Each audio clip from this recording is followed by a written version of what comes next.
Pesawat yang dilirik oleh Indonesia untuk peremajaan alutsista TNI ini adalah Dassault Rafale, buatan Perancis, yang saat ini disinyalir sebagai pesawat termahal nomor 3 di dunia.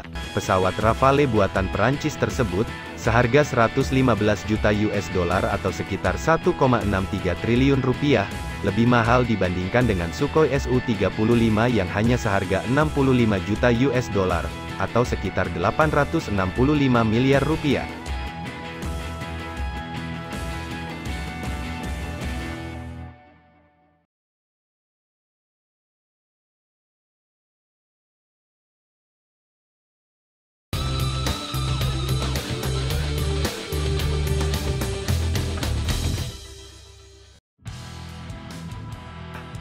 Sebenarnya sejak tahun 2017, Indonesia telah merencanakan pembelian Sukhoi Su-35.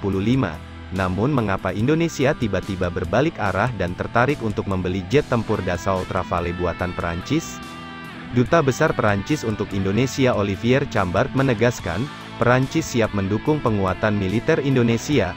Pihaknya juga mengaku tak sembarang memilih negara untuk menjual senjata atau alutsistanya. Sebab, negara yang dipilih harus memiliki visi bersama dan mampu menjalin kemitraan strategis bersama. Indonesia, kata Chambard, memiliki visi itu. Kami menawarkan yang terbaik, efisien, dan independen, kata Chambard. Tercatat, beberapa negara yang telah menggunakan Rafale diantaranya Perancis, Mesir, Qatar, dan India. Pesawat buatan Dassault Aviation ini mampu melakukan serangan darat dan laut, pengintaian, serangan akurasi tinggi, serta pencegahan serangan nuklir. Jet tempur Rafale memiliki rentang sayap selebar 10,9 meter dan panjang pesawat 15,3 meter, dan tinggi 5,3 meter.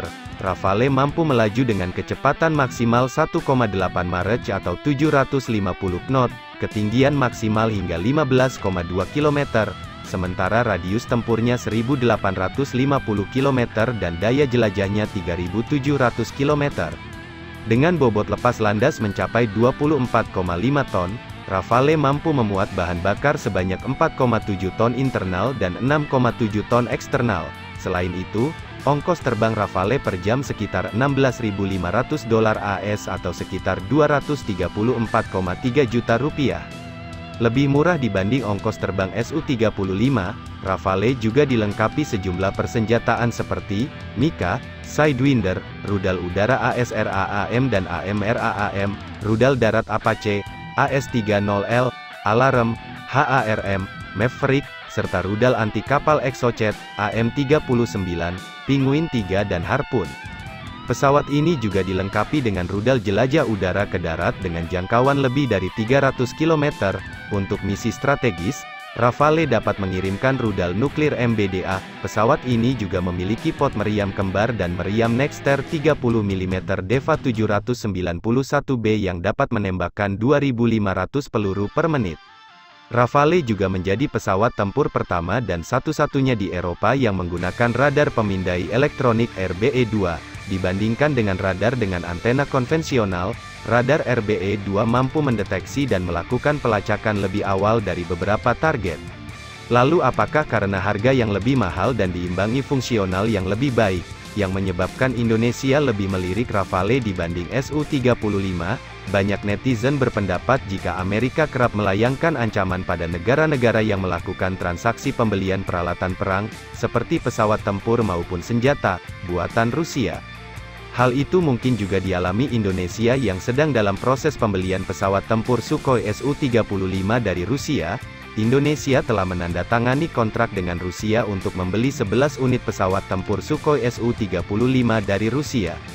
Nilai kontrak ini mencapai 1,14 miliar US dollar.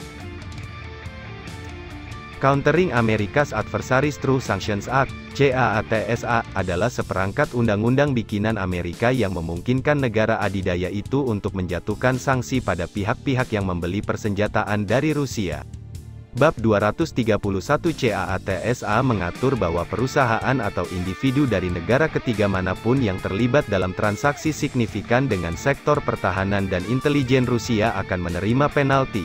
Amerika menganggap undang-undang buatan Amerika ini pantas dijatuhkan pada Rusia karena menganggap Rusia pantas mendapat hukuman setimpal atas berbagai ulah berandalnya, sebut saja intervensi militer di Suriah, agresi ke Crimea, Ukraina, aneksasi di Georgia, operasi cyber agresif di Amerika dan Eropa, serta intervensi dalam pemilihan Presiden Amerika 2016. Namun, banyak sekali yang berpendapat bahwa CAATSA bukan hanya berfungsi untuk menghukum Rusia, tapi juga memperluas jangkauan penjualan senjata Amerika.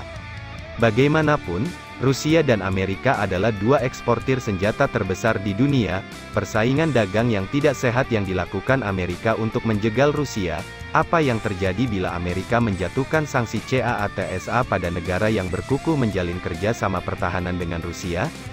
Bab 235 CAATSA mengatur bahwa pemerintah Amerika dapat melarang pencairan pinjaman bagi organisasi ataupun individu yang terkena sanksi, melarang pengadaan barang atau jasa oleh mereka yang disanksi, melarang transaksi finansial dan properti olehnya, menolak visa untuk orang-orang yang terkait erat dengan terhukum, melarang pencairan bantuan dari bank ekspor-impor kepadanya, dan lain-lain. Lalu bagaimana dengan posisi Indonesia sebenarnya? Kita yakin bahwa negara kita adalah negara yang besar dan berdaulat, yang tidak akan tunduk jika didikte oleh negara lain. Berikan komentar Anda.